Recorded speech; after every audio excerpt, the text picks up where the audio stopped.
এই দাঁড়াও দাঁড়াও, ভাবছো তো যে এত ডিবি অ্যান্ড গ্লুই একটা মেকআপ কীভাবে করলাম? সো এত ডিবি অ্যান্ড গ্লুই একটা মেকআপের টিউটোরিয়াল দেখতে হলে পুরো ভিডিওটা স্কিপ না করে দেখো পরপর, তাহলেই বুঝতে পারবে যে আমি কীভাবে করেছি।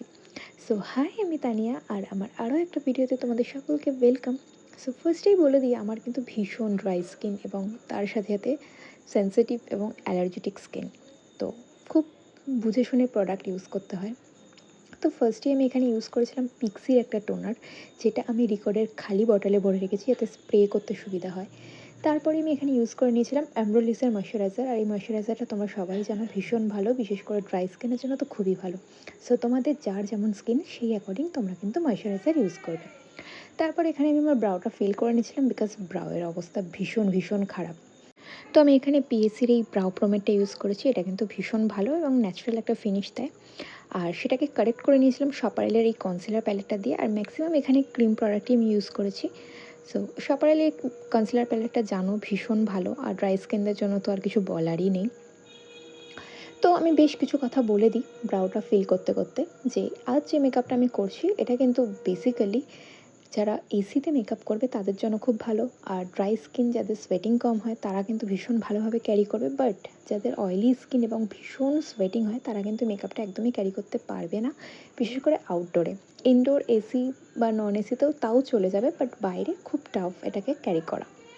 তো যাই হোক, এরপর আমি ওই সপারেলে প্যালেট দিয়েই কিন্তু কারেকশান করেছি হালকাভাবে। আর এই মেকআপের কিছু টেকনিক থাকে যেটা আমি তোমাদের বলে রাখি, সেটা হচ্ছে ম্যাক্সিমাম ব্রাশে প্রোডাক্ট ইউজ করার চেষ্টা করবে। আর ব্রাশ দিয়ে প্রোডাক্ট অ্যাপ্লাই করলে কিন্তু খুব অল্প প্রোডাক্টে কাজ করা যায় এবং বেসটাও ভীষণভাবে ডিবি ফিনিশে আনা যায়। তো আমার তো বলতে বলতে আমার বেস কমপ্লিট, বিকজ আমি এখানে ম্যাকের বেস ইউজ করেছি। আমার খুব অল্প পরিমাণে কিন্তু আমি ফাউন্ডেশন ইউজ করেছি, খুব একটা বেশি ফাউন্ডেশন ইউজ করিনি। আর কেন জানি না, আমি অ্যাকচুয়ালি ব্রাশ লাভার নই, আমি ব্লেন্ডার লাভার। সো আমি অলওয়েজ ব্রাশে ইউজ করার পর কিন্তু ব্লেন্ডার দিয়ে আমি সেটাকে স্মুথ করি, কারণ এটা আমার জানি না, এটা আমার অভ্যেস।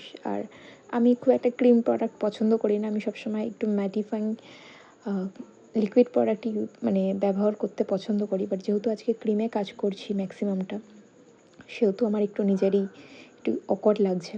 তো যাই হোক, এরপর আমি এখানে ক্রিম ব্লাশ ইউজ করেছিলাম, এটা আমার অ্যাফ্লেজা প্যালেট থেকেই করেছিলাম, সেটা আর আলাদা করে দেখাইনি। আর এরপর কনসিলার ইউজ করে নিয়েছিলাম টিপসি বিউটির, এটা কিন্তু ভীষণ ভালো, খুব ইজিলি ব্লেন্ড হয় এবং ভীষণ লাইট ওয়েট, খুব একটা হেভি কভারেজ এটা দেয় না। তো একটা ডিবি ফিনিশের লুক করার জন্য এটা একদম পারফেক্ট আমার মনে হয়। তো এরপর আমি এখানে পুরো বেস কমপ্লিট করে নেওয়ার পর বেসটাকে সেট করেছি সপারেলের এই ট্রান্সলুশন পাউডারটা দিয়ে, যেটা কিন্তু আমি ব্রাশ দিয়েই অ্যাপ্লাই করেছি। আর তোমরা যারা ডিবি মেকআপ করতে চাইছো তারা কিন্তু ব্রাশেই অ্যাপ্লাই করবে, কোনো রকম পাফ ইউজ করবে না, কারণ পাফে ইউজ করলে বেসটা একটু ম্যাটিফাইনই হয়, কিন্তু ব্রাশ দিয়ে অ্যাপ্লাই করলে তোমার স্কিনের যতটুকু প্রয়োজন ততটুকুই কিন্তু অ্যাপ্লাই হয়, এর বেশির প্রয়োজন হয় না। তো যাই হোক, এরপর আমি পুরোপুরি বেসটাকে সেট করে নিয়েছি। তারপর তো আই মেকআপটাও কমপ্লিট করে নিয়েছিলাম। তো আই মেকআপের টিউটোরিয়াল দেখতে হলে ভিডিওতে কমেন্ট করো, আমি সেটারও টিউটোরিয়াল তোমাদের দিয়ে দেবো। আর এরপর একটু ব্রঞ্জিং করে নিয়েছি হালকা করে, আমার যদিও বা প্রয়োজন নেই, বাট ওই আর কি একটু করে নিলাম। আর এই প্যালেটটা তো সবাই চেনো, এটা কালার এসেন্সের একটা প্যালেট, ভীষণ পুরনো একটা প্যালেট, বাট এটার পিগমেন্টেশনটা দারুণ। এরপর আমি এখানে ইউজ করেছিলাম বেনিফিটের একটা টিন্ট, এটা কিন্তু এত ভালো কিছু বলার নেই, জাস্ট আমার অসাধারণ লাগে। এটা অবশ্য আমি নিজে কিনিনি, আমাকে দিয়েছিল। তো ইউজ করে আমি ভীষণ মজা পেয়েছি।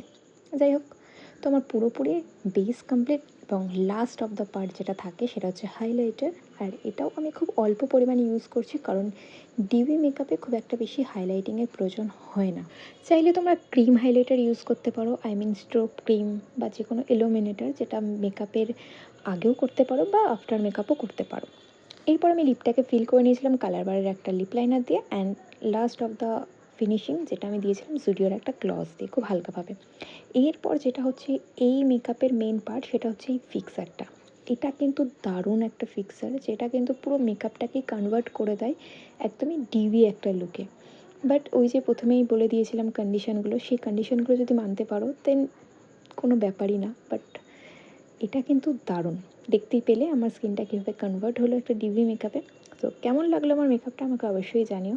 আর এরকমই সুন্দর মেকআপ দেখতে চাইলে বা আমার থেকে কিছু জানতে চাইলে অবশ্যই আমাকে সাজেস্ট করো কোনো মেকআপ লুক, আমি চেষ্টা করবো সেই লুকটা কমপ্লিট করার এবং তোমাদের সাথে শেয়ার করার।